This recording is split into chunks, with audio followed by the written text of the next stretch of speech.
Donc voilà, l'enregistrement a démarré. Bienvenue à tous. Et comme le disait Hilda dans le webinaire d'aujourd'hui, je vais vous présenter plutôt la présentation que j'ai faite à l'occasion du BPC Europe à Amsterdam en mars dernier. On avait fait un webinaire le mois dernier sur le retour d'expérience justement de la conférence BPC Europe. Et à l'occasion de cette conférence, j'ai eu l'honneur et la chance de pouvoir être speaker et faire une présentation que je vais vous faire aujourd'hui. Alors, dans cette présentation, vous allez voir, on va aller au supermarché, on va revivre une finale de championnat du monde de handball, et puis on va aussi partir faire une petite expédition en montagne. Donc, ça va être des sujets qui vont sortir peut-être un petit peu des sujets qui sont notre quotidien de la réponse aux appels d'offres, mais justement, l'objectif de cette conférence, c'est de faire le parallèle entre notre vie courante et la réponse aux appels d'offres, et tout ça pour pouvoir illustrer 10 bonnes pratiques qu'on applique, qu'on devrait appliquer dans le domaine du proposal management, de la réponse aux appels d'offres, et qu'on peut illustrer par des choses de notre quotidien qui, je pense, vont nous parler à tous.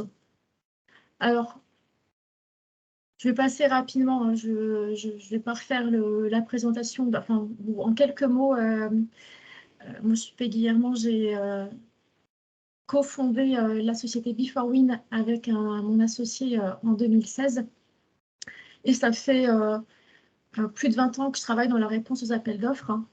Et on a créé donc Before-Win en 2016 pour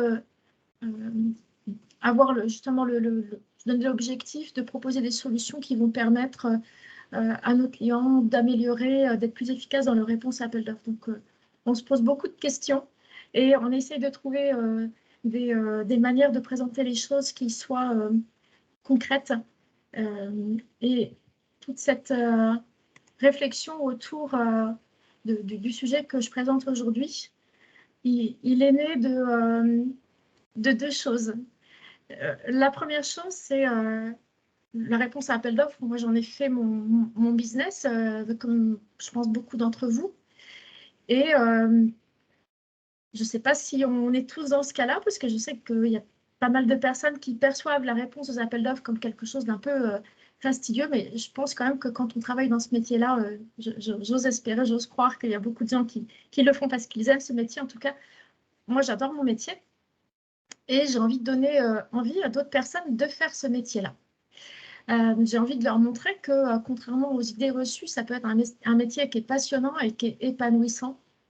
Et j'ai aussi envie de faire en sorte que ce métier du proposal management, du bid management, soit reconnu dans les entreprises et également de façon plus large en dehors au niveau de la société. Aujourd'hui, si nos métiers ne sont pas reconnus, je pense que c'est en partie parce qu'on a du vocabulaire assez spécifique, des concepts abstraits. Expliquer à ma grand-mère ou mes enfants ce que fait un boulanger, un enseignant ou un peintre, c'est assez facile. Par contre, expliquer notre métier à ceux qui ne sont pas dans ce domaine-là, c'est beaucoup plus compliqué. Pour pouvoir expliquer, il faut expliquer autre chose, et puis à nouveau autre chose, et puis à nouveau autre chose. Et souvent, c'est un peu fastidieux quand on me demande ce que je fais. Au début, j'étais là, comment dire? Donc, mes propres... Quand on me demande ce que je fais, c'est quelque chose, moi, qui m'arrive à peu près à chaque début d'année. Quand mes enfants me demandaient, au moment de remplir les formulaires à l'école, maman, quand on me demande ce que je fais, ce que tu fais, qu'est-ce que je dis, quoi. Donc, il a fallu que je trouve comment expliquer à mes enfants ce que je faisais, et c'est pas simple.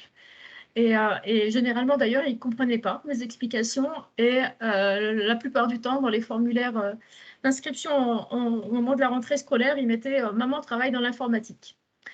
Donc, je pense qu'ils ont mis à peu près 20 ans à comprendre ce que je fais, ou plutôt, j'ai mis 20 ans à trouver comment leur expliquer ce que je faisais.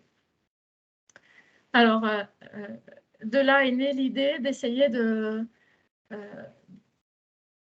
de savoir comment expliquer avec des mots qui soient simples et parlants ce qu'on faisait à des personnes qui ne sont pas du tout du domaine pour, en le présentant, présenter ça aussi d'une manière qui puisse donner envie ou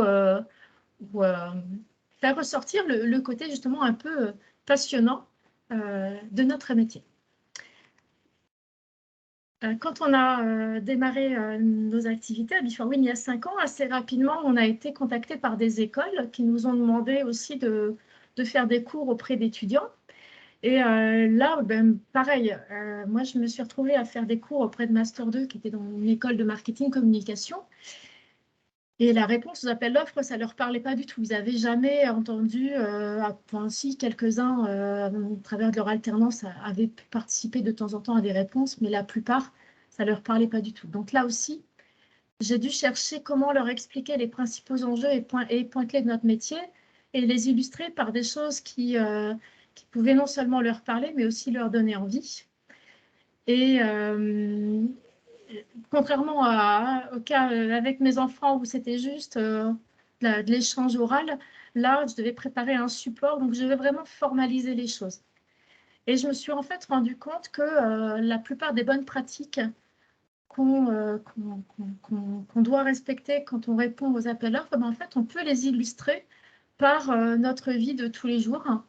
Et j'ai choisi 10 bonnes pratiques qui, moi, me paraissent essentielles et que j'illustre par des choses de la vie courante qui, je l'espère, nous parlent à tous. Alors, on va commencer par justement une petite visite au supermarché, je vous l'avais promis. Et le BPC Europe, c'était juste avant Pâques, on était mi-mars. Et donc, forcément, qui dit Pâques dit chocolat. Et donc, on va aller ensemble acheter du chocolat au supermarché. Alors, j'ai pris l'exemple de Pâques, mais j'aurais pas forcément, je n'étais pas obligée de citer Pâques, hein, parce que je pense qu'à n'importe quel moment de l'année, si vous allez dans un supermarché en France, dans le rayon chocolat, moi j'étais dans un hypermarché quand même assez grand et j'étais assez bluffée de me retrouver finalement dans un rayon de supermarché devant à peu près 250 tablettes de chocolat. Je les ai comptées de manière macro tellement il y en avait, hein, en comptant le nombre de rangées, le nombre de colonnes. C'est assez impressionnant finalement d'avoir un choix entre 250 tablettes de chocolat différents.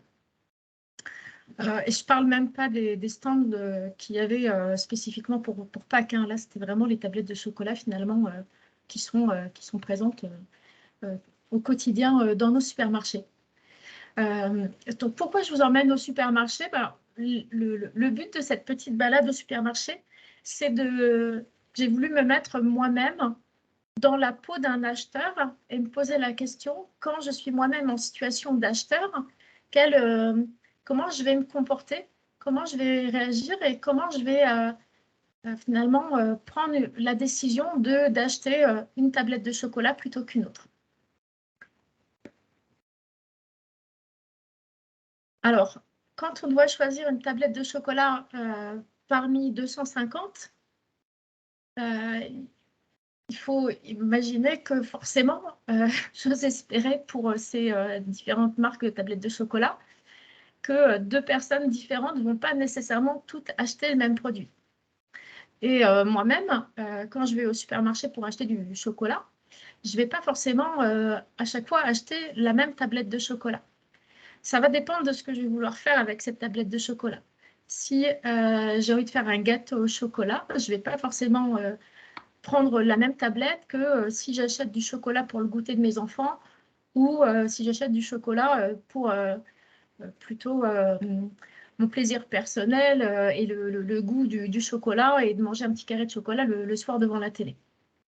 Donc, sans qu'on soit toujours conscient de ça, au moment où on va choisir en fonction de critères et rarement au hasard. Alors, ça peut arriver qu'on choisisse au hasard en des cas assez particuliers, si le magasin est en train de fermer, par exemple, ou qu'on a absolument besoin d'un produit et que le frigo est vide. À ce moment-là, on peut avoir un comportement d'achat qui peut être différent. qui peut être je prends le premier venu ou je prends celui que j'ai l'habitude de prendre. Finalement, quand on va répondre aux appels d'offres, on va être aussi un peu confronté à ça en fonction de l'urgence de la décision du client. Mais il faut avoir en tête qu'un acheteur, s'il est vraiment pressé, peut avoir ce comportement, soit de prendre le premier qui vient, soit s'il a déjà l'habitude de travailler avec une entreprise, souvent il va continuer à travailler avec cette même entreprise par rapport à l'urgence de sa décision. Là, si on se remet dans un cas de figure où on n'est pas à la fermeture du magasin, on peut prendre le temps de choisir. On va donc de manière consciente ou inconsciente utiliser des critères pour faire notre choix. Si on veut faire un gâteau au chocolat, on va plutôt privilégier une tablette qui est faite pour faire des desserts. On va éventuellement choisir une tablette qui est faite avec des produits bio. Et puis, c'est pas forcément, on ne va pas forcément chercher à prendre la tablette la plus chère, parce qu'une fois que c'est mélangé avec les autres ingrédients, on va pas forcément, on peut se dire que le goût fin du chocolat, c'est un peu gâché de le mettre dans un gâteau. Donc, on va plutôt partir sur quelque chose qui sera peut-être pas le plus cher.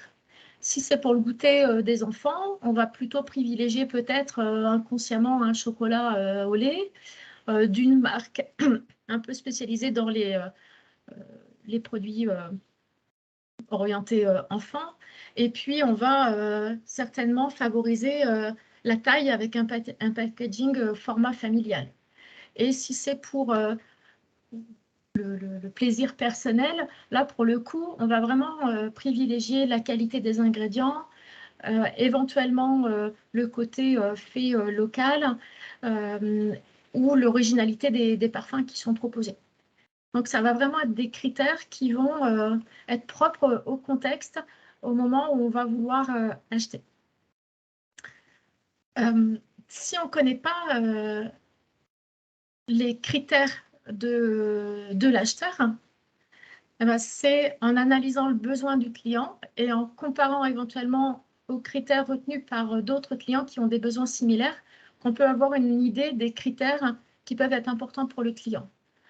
Ensuite, la connaissance qu'on a de ce que le client a déjà acheté par le passé peut également nous permettre d'affiner et de prioriser ces critères. On va comme ça pouvoir se faire une idée si le client pour lequel on cherche à répondre, est-ce qu'il a généralement tendance à viser plutôt le prix le plus bas ou la nouveauté ou les produits qu'il a l'habitude d'acheter. Donc ça, c'est des choses qu'il faut absolument essayer d'identifier. Finalement, ce côté inconscient des critères, il faut qu'on arrive à le conscientiser. Il faut qu'on arrive à se poser la question et à avoir des réponses.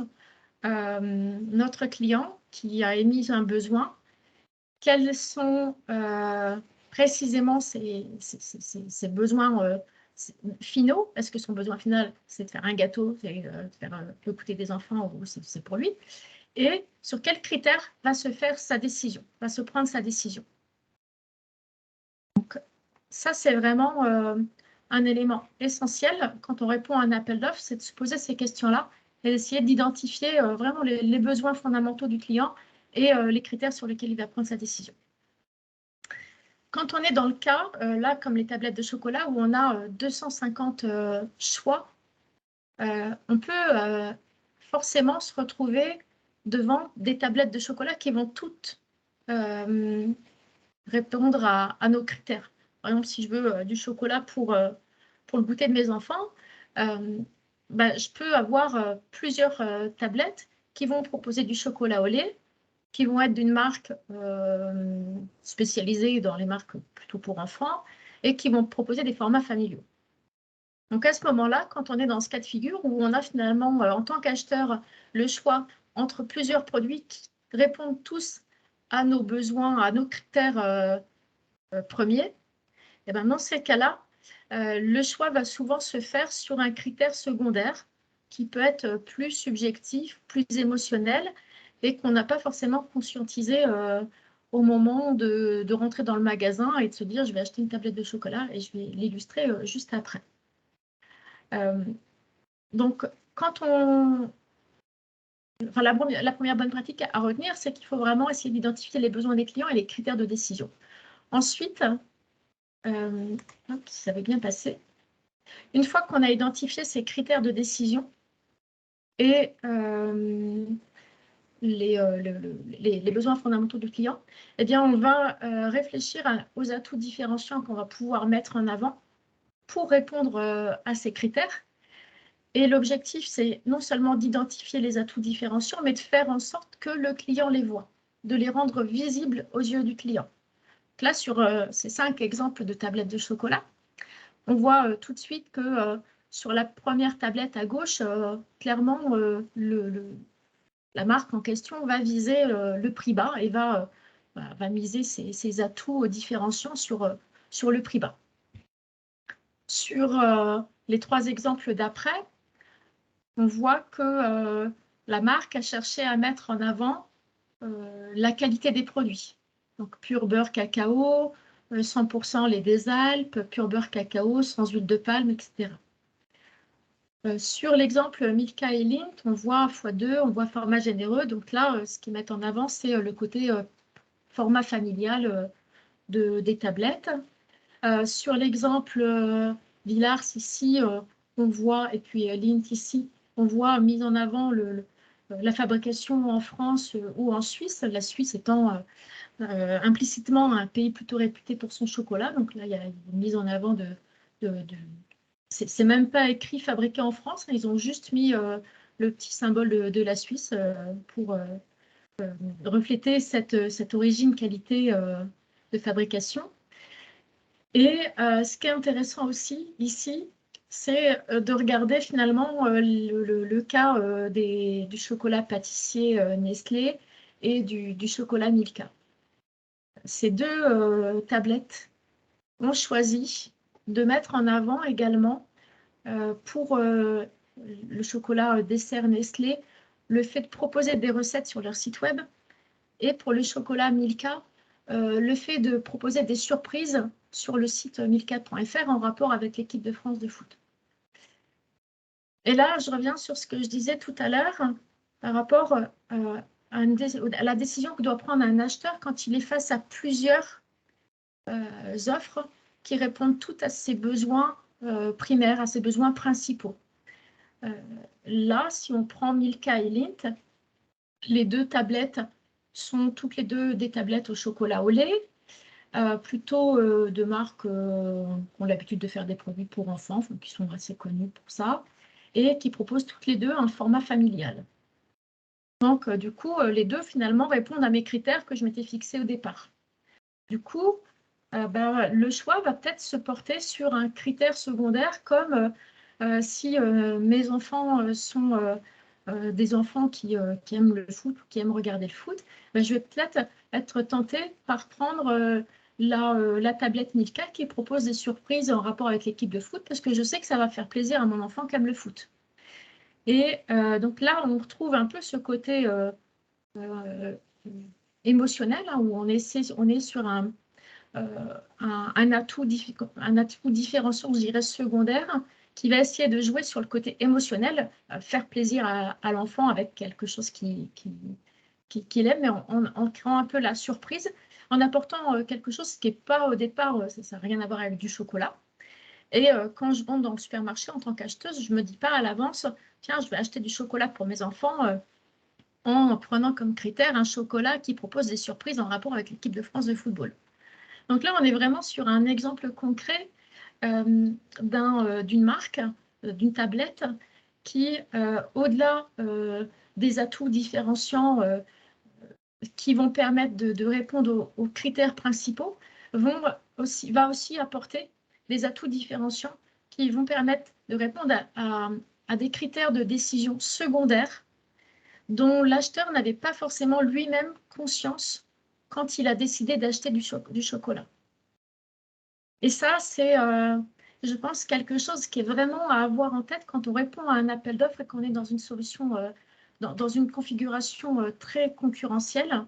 Il faut se poser la question, qu'est-ce que je peux proposer que les autres concurrents ne proposeront pas qui va me permettre de me différencier, qui va peut-être proposer un truc que le client n'avait pas demandé au départ, qui, moi, ne va pas me coûter grand-chose, mais qui va faire plaisir au client et qui peut, au final, faire pencher la décision en faveur de votre solution plutôt que de celle d'un concurrent.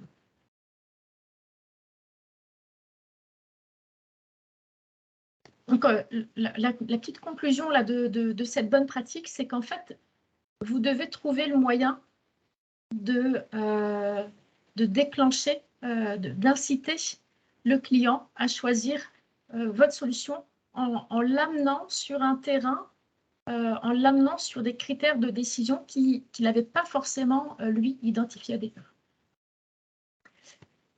La troisième bonne pratique qu'on peut retenir de cette petite visite au supermarché, c'est qu'au-delà de l'identification des atouts différenciants qui vont permettre de répondre aux critères principaux et secondaires, il faut absolument aussi travailler, la présentation, la mise en forme de l'offre pour la rendre attractive. En fait, un acheteur va plus facilement acheter un produit.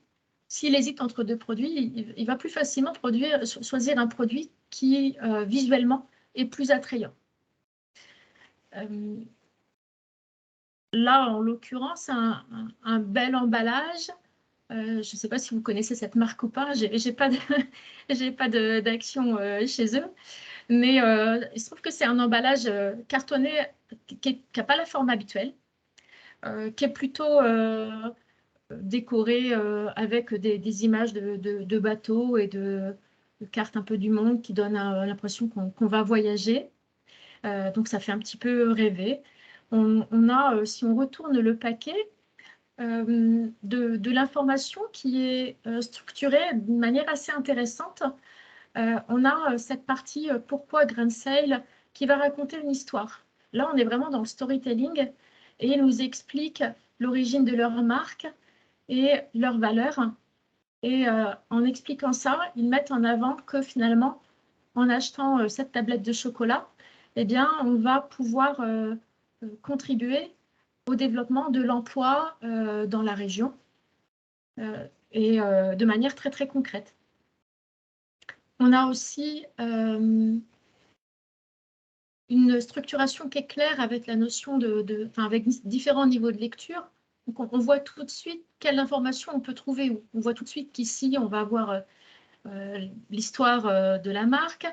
Ensuite, on va avoir la partie classique sur les ingrédients. Ensuite, on va avoir la partie classique sur les compositions énergétiques. Donc, l'information est structurée de manière à ce qu'on sache tout de suite quelle information on peut trouver à quel endroit. Donc ça, c'est aussi des choses qui sont, pour moi, exactement la même chose quand on répond à un appel d'offres. Quand on répond à un appel d'offres, il va falloir faire en sorte que son mémoire technique, que sa proposition, elle soit visuellement attrayante. Parce que là encore, si le client hésite entre deux offres, ce n'est pas le premier critère qui fera sa décision, mais s'il hésite entre deux offres, il va plutôt avoir tendance à choisir l'offre qui est la mieux présentée. Ensuite, il va aussi choisir l'offre dans laquelle il aura trouvé les réponses aux questions qui se posent. Donc, plus on cherchera à lui faciliter la tâche en structurant la proposition pour être sûr qu'il sache où trouver quelle information, plus on a de chances qu'il voit cette information et donc il ait les réponses à ses questions. Et de façon générale, la présentation de la proposition va refléter le professionnalisme de l'entreprise. Et donc, c'est aussi une manière de rassurer le client sur son professionnalisme.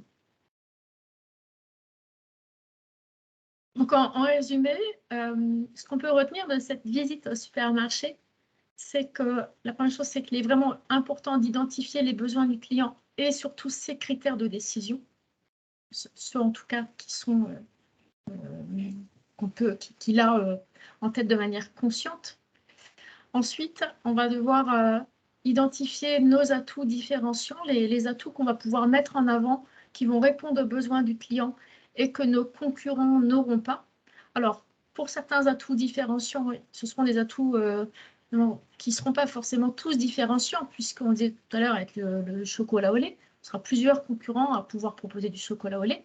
Donc, il faudra à la fois mettre en avant les atouts de l'offre qui répondent aux critères du client et en plus trouver des atouts différenciants que vous serez les seuls à pouvoir mettre en avant. Et la troisième bonne pratique à retenir, c'est de prêter attention à la présentation, à la forme de la proposition pour la rendre attractive et donner envie aux clients d'acheter votre solution plutôt que celle d'un concurrent. Alors après cette petite visite au supermarché, on va pouvoir maintenant aller faire un petit peu de sport, ou en tout cas en tant que spectateur, et je vais vous emmener revivre la finale du championnat du monde de handball féminin en décembre dernier. Alors j'ai choisi le hand parce que moi j'adore ce sport, je l'ai pratiqué pendant des années, et ce match pour moi était assez surnaturel, enfin assez surprenant. Je vais vous raconter pourquoi. En fait, le match opposait l'équipe de France à l'équipe de Norvège. Donc, l'équipe de France, elle est championne olympique en titre. L'équipe de Norvège, championne d'Europe en titre. Donc, c'était vraiment un choc de haut niveau. Et le match a très bien commencé pour l'équipe de France qui, 2 minutes avant la mi-temps, menait 14-8. Donc, 6 points d'avance sur un match de hand à ce niveau-là en finale de championnat du monde. C'est assez énorme. Et en fin de première mi-temps, les Françaises ont commencé à... Elles ont eu quelques exclusions de minutes, elles ont perdu quelques ballons et elles ont gâché quelques occasions de marquer des buts. Et elles ont permis aux Norvégiennes de revenir à -4 à la pause. Mais -4, c'est quand même encore une avance confortable normalement à ce niveau-là. Alors, bien que les Norvégiennes aient été menées toute la première mi-temps, on sentait bien qu'elles, quand on voyait les temps morts, qu'elles avaient vraiment une niaque et une volonté de gagner énorme et qu'elles n'ont jamais douté et qu'elles ont toujours cru dans leur chance de gagner. Quand elles sont revenues en seconde période, les Norvégiennes ont complètement réussi à renverser en fait la vapeur. Elles se sont, le fait d'avoir fait douter les Françaises à la fin de la première mi-temps, a renforcé leur confiance en elles. Et elles se sont mises à enchaîner les buts et à réussir à trouver des situations de tir qui leur permettaient de marquer. Et les Françaises, en même temps, qui finalement jusqu'ici pensaient peut-être un peu le match gagné d'avance avec l'avance qu'elles avaient réussi à obtenir, eh bien, on commençait vraiment à douter et on multipliait les erreurs. Et ça a eu un effet assez dévastateur, une sorte de cercle infernal. Plus ça allait, plus les Norvégiennes prenaient confiance en elles, plus les Françaises doutaient. Et au final, c'est la Norvège qui a gagné et qui a gagné 29-22. C'est pour le coup un écart énorme à ce niveau. Qu'elles ont réussi de passer d'une situation où elles étaient menées de 6 points à une situation où au final elles gagnent de +7. C'est pour moi assez représentatif de deux choses. La première chose, c'est qu'il est indispensable d'avoir enfin, je vais commencer par l'autre, pardon. La première chose, c'est que l'optimisme n'est pas une stratégie. Ça, c'est une phrase qu'avait dit Jan Williams à la toute première conférence BPC Europe à Amsterdam il y a 2 ans. Et si on fait le parallèle un petit peu avec nos réponses à appel d'offres, en fait, il faut faire attention à ne pas partir gagnant à l'avance en se disant ce marché, il est fait pour nous, ce projet, il est fait pour nous, le client nous a clairement dit que c'était nous qui le voulions. En fait, si on part dans cet état d'esprit trop optimiste, on risque d'oublier que l'optimisme ne fait pas une stratégie de réponse. Et l'optimisme ne doit pas nous empêcher de faire l'effort d'aller chercher ce marché pour le gagner. Je pourrais aussi reciter l'exemple de la fable de La Fontaine avec le lièvre et la tortue. Je ne vais pas la refaire, je pense que vous la connaissez tous. Mais le lièvre qui pensait gagner haut la main face à la tortue, finalement, n'a pas réellement cherché à faire l'effort de gagner la course. Et puis quand il a décidé de se lancer dans la course, il était trop tard et c'est finalement la tortue qui a gagné. Donc vraiment attention, j'ai beaucoup apprécié la présentation de John Williams quand il avait parlé de cet aspect-là. L'optimisme n'est pas une stratégie.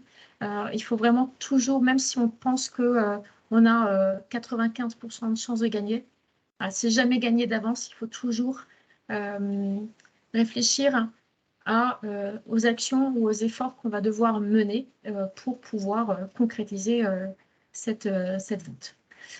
Ensuite, l'optimisme n'est pas une stratégie, mais pour autant, pour gagner, on se doit d'être dans un état d'esprit de gagnant. Il faut croire en nos chances de gagner. Et si on n'y croit pas, donc quelque part, il faut être optimiste. Parce que si on n'y croit pas, eh bien, on va avoir du mal à convaincre le client de choisir notre solution si nous-mêmes, quelque part, on ne croit pas à notre solution. Et si on reprend l'exemple du match de la finale qui opposait la France à la Norvège, eh bien, finalement, la France était dans la situation où elle, à un moment donné, elle s'est peut-être un petit peu trop... elle a peut-être été un petit peu trop optimiste et elle a relâché ses efforts. Et elle s'est mise à douter et finalement, à un moment donné, à ne plus croire en ses chances de gagner. Là où, au contraire, la Norvège a toujours cru en ses chances de gagner.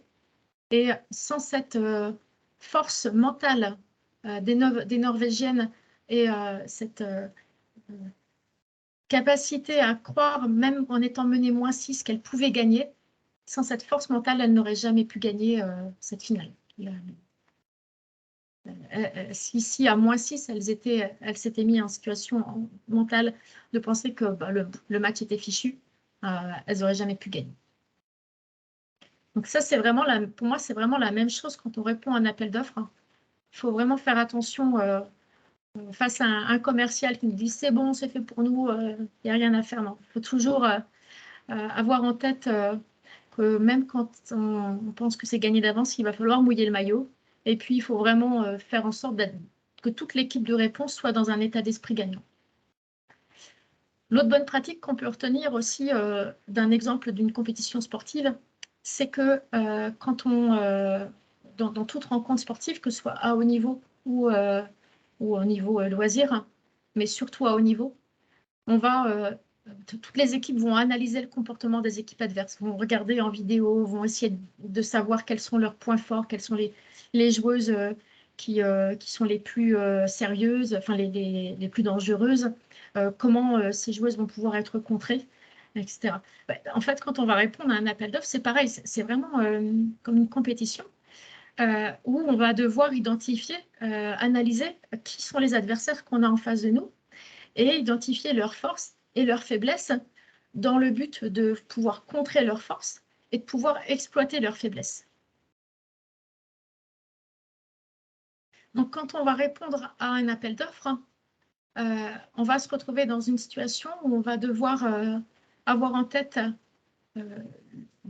quel est l'objectif à atteindre et qui sont nos concurrents.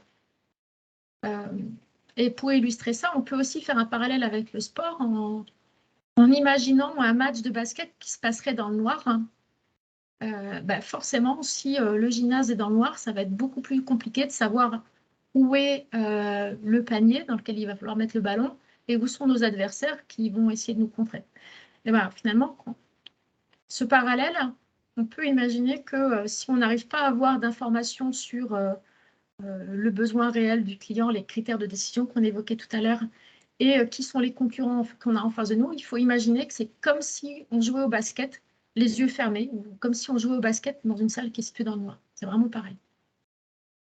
Après, on va aussi avoir un objectif qui va devoir se décliner avec un plan d'action, avec une stratégie. Quand on fait un match, quel que soit le sport, il y a toujours au début du match et puis pendant le match des échanges entre le coach et l'équipe où en fonction de l'équipe qu'on a en face de nous, on va définir une stratégie d'attaque ou de défense. Ça va être la même chose en fait quand on va répondre à un appel d'offres. On doit chercher à réfléchir avec quelle stratégie on va chercher à marquer des points. On est vraiment comme dans un sport. Le but, c'est à l'arrivée, le client va pouvoir noter les offres et faire un classement en fonction. Et puis, c'est l'offre qui sera la mieux notée qui arrivera en tête. Et ben, finalement, c'est comme aller marquer des points dans un sport. Le but, ça va être de chercher à définir avec quelle stratégie de réponse on va pouvoir aller marquer le plus de points possible. Et puis, cette stratégie, tout au long de la réponse, on va devoir éventuellement l'adapter. C'est un petit peu ce qui se passe pendant les temps morts ou pendant tout le match où le coach va envoyer des consignes à son équipe pour adapter le jeu en fonction de la manière dont le concurrent lui aussi va agir en face. Si le concurrent change sa tactique, si un joueur est blessé, malade, il va falloir s'adapter. C'est pareil quand on répond à un appel d'offres, on définit une stratégie de réponse au départ et puis au fur et à mesure, on va éventuellement ajuster cette stratégie de réponse pour tenir compte d'un expert qui aurait dû travailler mais qui n'est pas là, ou d'un concurrent qu'on n'avait pas vu venir mais qui finalement se trouve face à nous, qu'il faut revoir peut-être notre stratégie par rapport à un nouveau concurrent qui serait en jeu. Et la dernière bonne pratique aussi, qui je trouve est importante et peut être illustrée par le monde du sport, c'est l'importance du travail en équipe et le fait de devoir définir clairement le rôle de chaque personne dans l'équipe et mettre en place une organisation qui va permettre de maximiser la coordination entre toutes ces personnes. Si on prend l'exemple d'une régate type America's Cup, mais on pourrait imaginer aussi bien d'autres cas de figure et encore reprendre les exemples des équipes de sport par type basket, hand, foot, etc. On peut avoir un joueur un peu star dans une équipe qui va être le meilleur du monde. C'est pas forcément en ayant le meilleur joueur du monde qu'on va pouvoir gagner. Si le reste de l'équipe est moins bonne ou si l'équipe est mal coordonnée, le meilleur joueur va pouvoir être neutralisé par les adversaires et puis finalement, du coup, ce ne sera peut-être pas suffisant pour gagner. Si par contre, on a une équipe avec des personnes dans l'équipe qui vont toutes avoir une complémentarité dans leurs compétences et qui vont toutes avoir des compétences qui vont être exploitées de manière optimisée et avec une bonne coordination, et c'est à ce moment-là qu'on pourra vraiment tirer le meilleur de l'équipe et avoir un effet où seul on va plus loin, ensemble on est plus fort. Donc l'objectif, ça va être de chercher avec son équipe de réponse à optimiser le travail collectif qui va pouvoir être fourni. Et pour ça, il faut que chaque personne sache précisément quel est son rôle et à quel moment elle doit faire quoi. Donc, 4 bonnes pratiques à retenir de ces quelques exemples illustrés du monde du sport. La première, l'optimisme n'est pas une stratégie, mais avoir un esprit gagnant est vraiment indispensable. La seconde, c'est que vous devez absolument essayer de chercher le maximum d'informations sur vos concurrents et leur stratégie de réponse et définir votre propre stratégie de réponse en fonction de ça et la faire évoluer tout au long de la partie. Et puis, dernière bonne pratique, donc définir clairement le rôle de chaque personne et faire en sorte que la coordination entre chacun soit optimale. Donc ça, c'est 4 bonnes pratiques qui, moi, en m'étant posé ces questions-là, m'amènent maintenant à répondre beaucoup plus facilement à la question de mes enfants quand ils me demandent ce que je fais. En fait, je leur dis simplement que mon métier, c'est comme jouer à un sport de compétition, mais pour du business. finalement, je participe à des compétitions, je fais des matchs contre des concurrents et celui qui gagne le match ou la compétition, finalement, gagne la nouvelle affaire qui est proposée par le client qui a organisé la compétition. Et ça permet aux personnes à qui j'explique ça de se projeter dans des choses qui vont leur parler. Voilà, on va terminer avec une petite expédition en montagne. Et je suis persuadée que vous êtes tous certainement déjà lancé des défis dans votre vie ou des challenges. Alors, ça peut être partir en voyage avec un sac à dos, faire un trek en montagne, construire une maison ou se lancer dans un nouveau métier. En fait, chaque défi est l'occasion vraiment de mieux se connaître, s'épanouir et progresser. Sauf que chaque défi se prépare bien en amont. Et de la même manière, chaque réponse à un appel d'offres va en quelque sorte être un défi qui va nous permettre de mieux nous connaître, de mieux nous épanouir et de nous progresser, mais qui va devoir être lui aussi préparé en amont. La première chose déjà, c'est de choisir des défis dont le niveau de difficulté est adapté à son propre niveau de départ. Si on n'a jamais fait de trek en montagne, atteindre un sommet qui est situé à 3000 mètres d'altitude et qui nécessite 2 jours de marche peut être, dans ce cas-là, un vrai challenge à relever. Si par contre, on est déjà aguerri, qu'on a déjà fait le tour des Annapurna, escalader l'Everest peut être un objectif qu'on se donne. Donc, il faut, au moment de choisir de répondre ou non à un appel d'offres, parmi les questions à se poser, il faut se poser la question, est-ce que le défi qu'on se lance est un défi qu'on a une chance d'atteindre, qu'on a une chance de relever. Alors, je l'évoquais tout à l'heure, pour chaque défi, il va falloir se préparer en avance. Et pour ça, si on n'a jamais fait de trek ou d'escalade, généralement, avant de se lancer dans un trek, on va éventuellement, s'il y a besoin pendant le trek, si on pense qu'il va y avoir besoin de faire de l'escalade, on va peut-être aller s'entraîner. On va ou peut-être prendre des cours ou peut-être lire des livres pour savoir quel est l'équipement à prendre, quelle technique adopter dans quel cas de figure. Donc ça, c'est quelque chose aussi où on peut tout à fait faire le parallèle avec la réponse aux appels d'offres. Quand on répond à un appel d'offres, de la même manière, on va pouvoir se former à ce métier, soit en apprenant auprès de nos pairs, soit en suivant des formations, des certifications, comme celles qui sont proposées par la PNP, par exemple, ou on peut essayer d'apprendre par soi-même en lisant ou en faisant de l'auto-apprentissage sur Internet, par exemple. Mais c'est vraiment important d'avoir conscience que notre métier, c'est un métier qui, comme tous les métiers, finalement, nécessite d'être formé, de suivre des formations. Ensuite, il va falloir avoir le bon équipement. Avoir le bon équipement quand on fait un trek, c'est par exemple avoir les bonnes chaussures, avoir le bon matériel dans son sac à dos, avoir un sac à dos qui est bien conçu, qui va permettre d'accéder facilement à tout ce qu'on a mis dedans.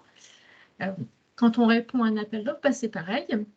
On va avoir besoin d'utiliser des outils. Ça peut être des outils de travail collaboratif. Ça peut être également des outils comme des modèles de documents qu'on va pouvoir réutiliser. Ça va être des outils qui vont nous permettre de suivre l'avancement de la réponse. Donc, il ne faut pas négliger toute cette partie préparation ou équipement, puisque finalement, toute cette partie va nous permettre, de réaliser certaines tâches un peu plus vite, parce qu'avec les bons outils, on sera beaucoup plus efficace, et va nous permettre également de pouvoir nous concentrer sur des choses à plus forte valeur ajoutée, parce que généralement, l'utilisation d'outils va permettre de gagner du temps sur des tâches qui peuvent être chronophages, fastidieuses et avec peu de valeur ajoutée. Mais l'outil doit être adapté à la situation. On n'emmènera pas le même équipement si on va faire une petite balade de 2 heures, si on part pour 2 jours de trek où on va rencontrer de la neige, il faudra prévoir un pic à glace, par exemple. Là, c'est pareil, suivant les appels d'offres, on n'aura pas forcément besoin d'utiliser les mêmes outils ou les mêmes modèles de documents. Donc, il faudra adapter ce qu'on va embarquer avec l'équipe comme outil pour travailler en fonction de la réponse sur laquelle on est en train de travailler. Et puis, la troisième chose qu'on peut faire en amont, quand on se prépare à répondre à un appel d'offres, c'est comme quand on se prépare à faire un trek. On va généralement définir l'itinéraire qu'on veut suivre à l'avance et planifier un petit peu toutes les étapes du parcours.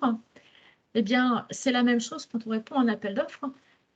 C'est important, au moment où on se décide de répondre, de se faire un plan et d'identifier toutes les étapes par lesquelles on va passer et à quel moment on doit être à quelle étape pour pouvoir ensuite suivre cette étape au fur et à mesure de la réponse. Alors justement, au fur et à mesure de la réponse, on va suivre les progrès de la réponse. Donc, on va régulièrement vérifier qu'on avance bien à la vitesse qui est prévue et qu'on est bien sur le chemin, sur le plan qu'on a défini. Et puis, on va aussi devoir, au fur et à mesure de la réponse, s'adapter aux éventuels imprévus qui peuvent arriver. Si on est en trek et que le brouillard tombe d'un coup, ou qu'on arrive à un endroit où un arbre est tombé au milieu du parcours, on va devoir adapter le plan qui était prévu au départ. Si c'est un arbre qui est tombé, ça peut être assez simple. On peut peut-être simplement contourner l'arbre. Si c'est du brouillard qui s'est abattu et qui bouche complètement toute visibilité, rendant dangereux le fait de continuer, dans certains cas, il peut être plus prudent de décider d'abandonner. Et ça, c'est aussi la même chose finalement quand on répond à un appel d'offres. On va faire face forcément à des imprévus. Certains de ces imprévus vont pouvoir être contournés. On va pouvoir finalement définir une autre manière de faire. Un expert qui devait intervenir tombe malade, on va pouvoir en trouver peut-être un autre qui va prendre ces tâches à sa place. Et puis dans certains cas, on peut être face à des imprévus qui rendent le fait de continuer la réponse dangereux en termes de business, c'est-à-dire soit les chances de gain sont très très faibles, finalement on va consacrer un effort trop important par rapport aux chances de gain, soit finalement on pourrait se retrouver si on gagne, à gagner un projet, mais qui serait pas rentable, qui serait pas pérenne ou qui nous exposerait à trop de risques. Dans certains cas, il vaut mieux abandonner plutôt que de gagner un projet trop risqué. Et la dernière bonne pratique à retenir, c'est, je pense, quelque chose, j'espère que dont tout le monde a déjà conscience. C'est quelque chose, je pense que vous connaissez cette citation de Nelson Mandela, I never lose, I either win or learn. En fait, on ne perd jamais, soit on gagne, soit on apprend. Et quand on répond à un appel d'offres, c'est vraiment important de se poser la question, une fois l'appel d'offres, la réponse terminée, la décision du client prise, de se poser la question, de revenir finalement sur comment s'est passée la réponse, pourquoi on a gagné, pourquoi on a perdu. Et je dis bien pourquoi. Cette question, il faut se la poser pas que quand on perd. Je trouve que c'est important de se la poser aussi quand on gagne, parce que ça va permettre de comprendre ce qui a permis pour cet appel d'offres de gagner, et ça donne des informations sur ce qu'il faut réappliquer ou reproduire sur les appels d'offres futurs pour augmenter les chances de gain sur les appels d'offres futurs. Et puis, quand on répond, quand on fait ces revues de fin de réponse, c'est important de se poser les questions. Pour moi, qu'est-ce qui nous a apporté de la joie? Qu'est-ce qui nous a apporté de la douleur? Dans le cycle de la réponse, quels sont les grains de sable qu'on a eus? Qu'est-ce qui a provoqué les ampoules sous les pieds ou au niveau des épaules? Peut-être que c'était des chaussures pas adaptées, peut-être que c'était un sac à dos trop lourd et trop chargé. Donc, il faut se poser la question de qu'est-ce qu'on a eu comme joie pendant la réponse? Qu'est-ce qui nous a vraiment donné de la satisfaction? Et qu'est-ce qui, au contraire, a provoqué, a été plutôt, c'est fait dans la douleur et a provoqué a fait qu'on s'est retrouvé à travailler dans des situations qui étaient un peu pénibles. Ça peut être devoir bosser hyper tard le soir ou le week-end, ou ça peut être avoir été obligé de refaire quelque chose qu'on avait déjà fait, ou travailler sur une tâche qui était absolument pas intéressante et qu'on aurait peut-être pu automatiser. Et en fait, en se posant ces questions-là, le but, ça va être de définir 2 ou 3 actions qu'on essaiera d'appliquer la fois d'après pour réduire les choses qui ont provoqué des douleurs et puis augmenter les choses qui ont provoqué de la joie. Donc, si on reprend l'exemple du trek, ben, si j'ai chopé des ampoules au pied, ben, peut-être que la prochaine fois, je vais changer de chaussure pour essayer de ne pas avoir d'ampoules au pied.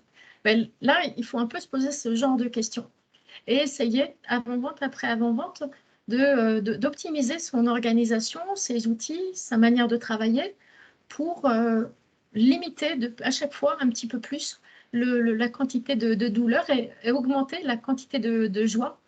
Et moi, je suis convaincue que pour pouvoir donner envie aux gens de faire ce métier et faire que ce métier soit mieux reconnu, eh bien, il faut qu'on soit dans un métier où on a beaucoup plus de joie que de douleur. Or, aujourd'hui, l'image de ce métier, l'image qui est renvoyée, c'est que c'est un métier qui a plus de contraintes et de douleurs que de joie. Il faut réussir à inverser la, la balance.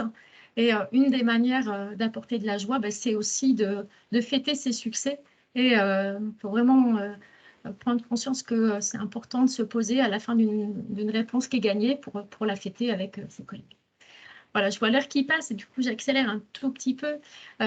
Les 3 bonnes pratiques à retenir de ce trek en montagne, bien se préparer à l'avance, suivre l'avancement de la réponse et puis apprendre tirer des leçons de ces expériences. Voilà, pour conclure, quelques mots pour vous dire que j'espère que ces images vous ont convaincu et vous vous êtes retrouvés dans l'intérêt de mettre en place ces bonnes pratiques. Déjà, vous partagez ces 10 bonnes pratiques et puis vous partagez aussi le fait que c'est des bonnes pratiques qui, dans la vie courante, nous paraissent évidentes et qu'on peut vraiment les appliquer de manière assez similaire dans notre monde de la réponse aux appels d'offres.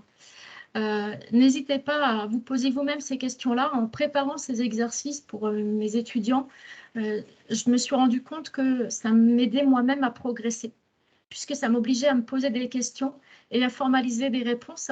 Et c'est vraiment, je trouve, un axe d'amélioration personnelle et de progrès personnel qui est très intéressant. Donc, n'hésitez pas à vous poser vous-même ce genre de questions et puis à chercher vous-même comment illustrer ce qui vous semble être des bonnes pratiques par des choses du quotidien qui n'ont a priori rien à voir. Voilà, je vous remercie. Et puis, n'hésitez pas si vous voulez partager vos propres illustrations à contacter la PMP, à nous envoyer des messages. Ce sera avec plaisir qu'on peut continuer à échanger sur le sujet. Et je vais passer le mot de la conclusion à Hilda et Anne.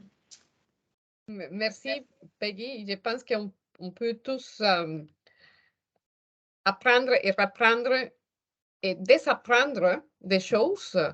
Une chose que j'aimerais partager, c'est que j'ai été présente lorsque Peggy a donné cette conférence à la BPC Europe à Amsterdam et j'ai retenu des choses et maintenant que c'est la 2e fois que je l'écoute, j'ai retenu d'autres choses. Donc, on n'arrête jamais, jamais d'apprendre. Fernanda, merci beaucoup et à la prochaine. On espère se voir à la prochaine. Merci, au revoir. Donc, notre prochain rendez-vous, c'est le 1er juillet à 13h pour un autre webinaire sur les messages clés et WinTeams. Comment les développer, les intégrer dans une offre. Je vais partager avec vous les expériences que j'ai acquises pendant plusieurs années de préparation des offres aussi. Pardon, Aline? C'est quoi la question? Non, non, c'était pas une question, c'était juste que je trouvais la présentation de Peggy très intéressante et qu'on ne peut qu'adhérer à tout ce qu'elle a partagé et les parallèles avec effectivement le sport. Enfin, notamment, moi, c'est quelque chose que j'ai déjà utilisé aussi parce que j'ai eu l'occasion de préparer et de faire un marathon et j'ai déjà utilisé ce parallèle aussi par rapport à mon métier. Et non, c'était super intéressant. J'ai beaucoup apprécié. Merci. Ok, Ça donne des pistes aussi, et enfin voilà. on ne reste pas beaucoup de temps parce que je sais que tout le monde est occupé. Oui. Non, c'était Donc, juste pour oui, de tout à fait, Aline. voilà, Aline, mon merci beaucoup. enthousiasme.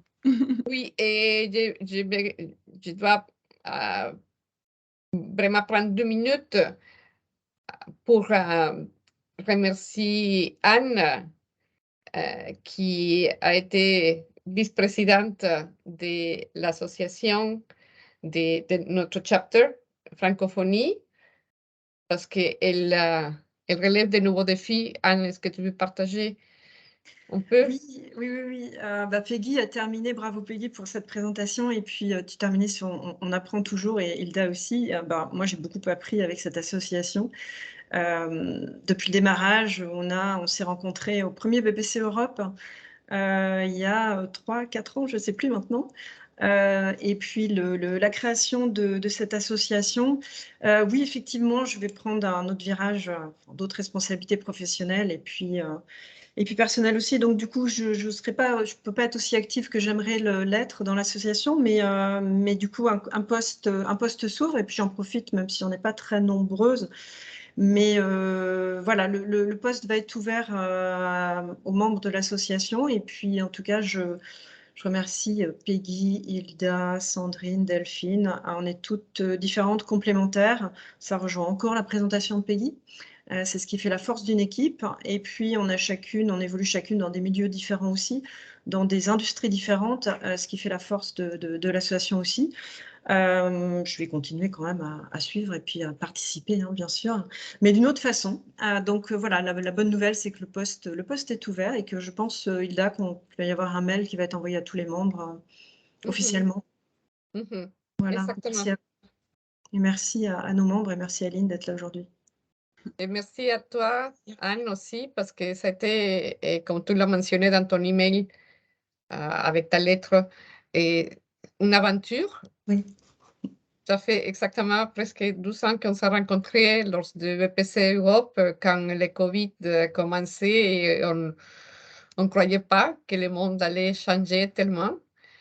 Et on a tout fait de façon virtuelle, on continue de façon virtuelle, d'une façon que je pense qu'on n'attendait pas. On n'attendait pas ça. Dans l'époque, on avait dit on va se rencontrer à Paris encore et tout ça. Et tout a changé. Mais merci beaucoup pour ton travail, ton implication après les autres chapters aussi. Et à chaque fois, à chaque meeting, à chaque réunion de travail, ta participation. Oui, merci à toi. We're going to miss you.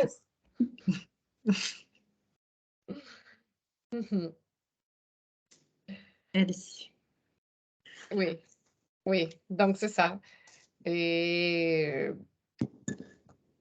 je dirais qu'il y a encore des chemins à parcourir pour continuer à développer notre communauté.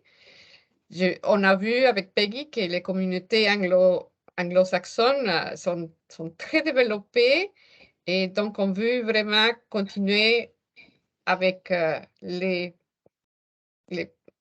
dirais je vais changer de mot, développement, mais c'est ça, de la partie francophone, parce que sinon on reste comme trop, je sens, un peu trop isolé.